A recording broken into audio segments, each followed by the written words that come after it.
영화에서도 나오지만 그 일형 당뇨 환우와 가족들이 많은 좀 심적 고통을 많이 느끼셨잖아요. 근데 저희 아이센스에서는 최초로 국산화 기술로 만든 연소혈당청기를 공급함으로써 심리적으로 가장 지근거리에서 환우와 가족분들을 좀 지지한다라는 그런 좀 큰 보람을 가지고 있습니다. 네.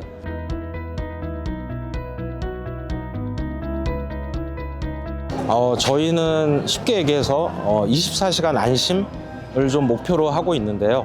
저희는 스마트 알림을 통해서 시의적절하게 저희가 알림을 좀 알림을 하고 있고, 그 다음에 뭐 손가락 체열 없이도, 고통 없이도 저희 좀 쉽게 24시간 혈당을 측정할 수 있도록 그렇게 좀 도와주고 있습니다. 보호자나 의료진들이 실시간으로 이제 환자의 실시간 그 혈당을 측정할 수 있도록 그런 시스템도 이제 구축을 해서요. 말씀드린 대로 24시간 안심할 수 있도록 그런 시스템을 구축하고 있습니다. 예.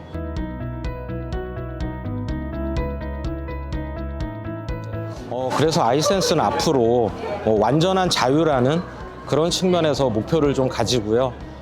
지금 2027년도에 저희가 런칭 계획하고 있는 케어센서 에어2를 통해서 좀 더 가볍고 좀 더 작은 센서로 환자분들이 실생활에 전혀 어려움 없이 실시간으로 그 혈당을 측정할 수 있도록 그렇게 좀 도움을 주려고 지금도 저희는 열심히 좀 노력을 하고 있습니다. 그래서 일형 당뇨가 더 이상 삶의 제약이 되지 않도록 저희는 국산 기술을 이용해서 더 지근거리에서 지금처럼 환자들의 삶을 케어할 수 있는 그런 기업이 되도록 하겠습니다.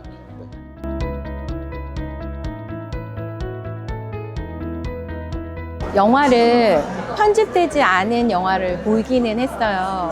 그 영화를 보면서 그때 당시에는 참 일형 당뇨가 저에게조차 되게 낯선 단어였는데 이 영화를 통해서 좀 많은 사람들이 일형 당뇨를 알 수 있겠구나라는 생각이 들어서 굉장히 그 부분은 긍정적이었는데, 그 장면들을 보면서 사실 그때 당시에는 아이 혈당 관리를 하느라고 제 감정이나 제 모습에 신경 쓸 겨를이 없었거든요.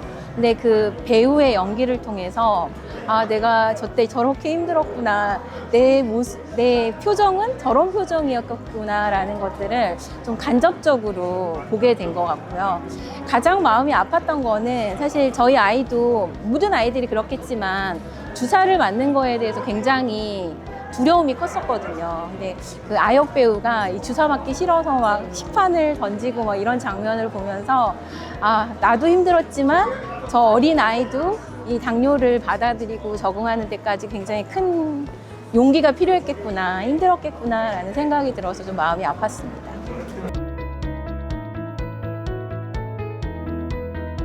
사실 제가 처음에 아이 일형 당뇨를 진단받았을 때 환우의 커뮤니티를 보면 각자가 너무 어려운 상황이더라고요. 어린이집에서 거부당하거나 뭐 직장에서 차별당하거나 이런 일들이 굉장히 비일비재한데 왜 아무도 이걸 외부에 목소리를 내지 않을까라는 생각들이 굉장히 많았었어요. 그래서 이런 것들을 개개인의 싸움이 아니라 법이나 제도의 어떤 테두리 안에서 뭔가 보호를 받을 수 있게 하려면 법을 만들면 되는 거 아닌가라는 좀 생각이 들었었고, 그 과정에서 사실 많이 힘들었죠. 근데 제가 이렇게 뭔가를 하자라고 제안을 했을 때 환우분들이 정말 전폭적으로 같은 마음을 가지고 지지를 해주셔서 그게 저의 원동력이었던 것 같고, 또 한 가지는 힘겹지만 조금씩 세상이 바뀌더라고요. 몰랐던 사람들이 일형 당뇨를 알게 되고 어떤 차별이나 그런 것들을 당했던 사람들이 그런 비슷한 사례가 이번에는 저희 아이가 뭔가 우선순위에 적용받아서 저희 아이는 쉽게 들어갔어요. 어린이집에 쉽게 들어갔어요. 이런 말을 들으면 이건 정말 계속 해야 되는 일이구나, 계속 목소리 내야 되는 거구나 라는 생각이 들어서 그런 변화들이 또 하나의 원동력이 아니었나 생각합니다.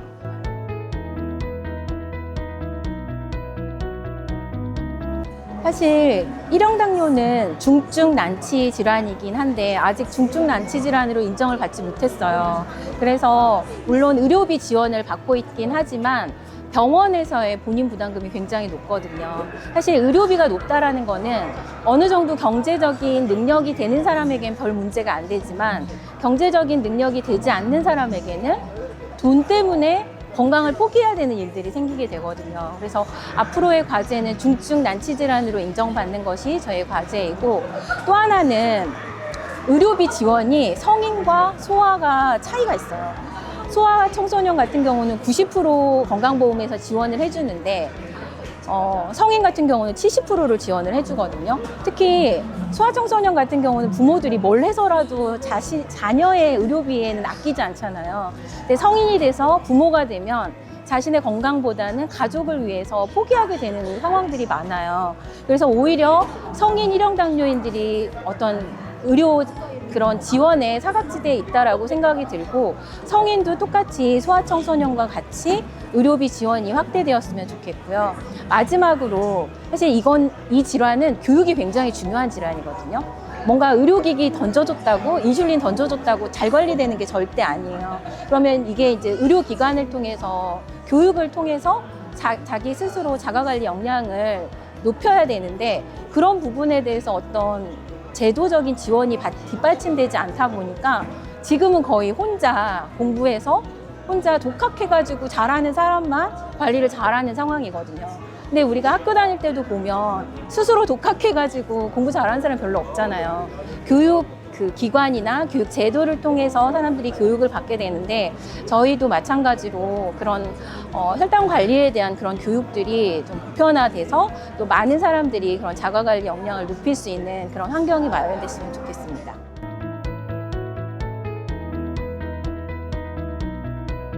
사실 어떻게 보면 꼰대라고 할 수도 있는데요.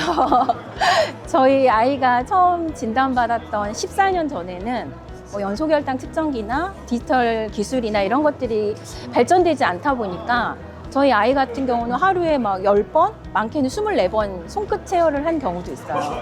그리고 주사도 12번, 하루에 12번 맞은 적도 있거든요. 그럼에도 불구하고 아이와 이 질환을 어느 정도 받아들이고 살아가야 되잖아요. 근데 그러다 보니까 연소혈당 측정기도 들여오고 입법도 하고 여러 가지 활동들을 하게 되는데, 그래도 지금은 그때에 비해서 조금 많이 나아졌다. 그래서 꼰대라고 느끼실 수 있지만 그래도 그때보다 나아졌으니까 좀 더 희망을 가지셨으면 좋겠고요. 또 한 가지는 저희 환우회가 여기서 끝나는 게 아니거든요. 영화가 끝났다고 해서 환우회 활동이 끝나는 게 아니에요. 우리의 어려움과 좀 불편함들이 있으면 계속 바꿔나가야 되니까, 그런 바꾸는 주체가 여러분도 되실 수 있고 함께 더 나은 환경을 만들어 나갈 수 있도록 함께 힘을 모았으면 좋겠습니다. 힘내세요.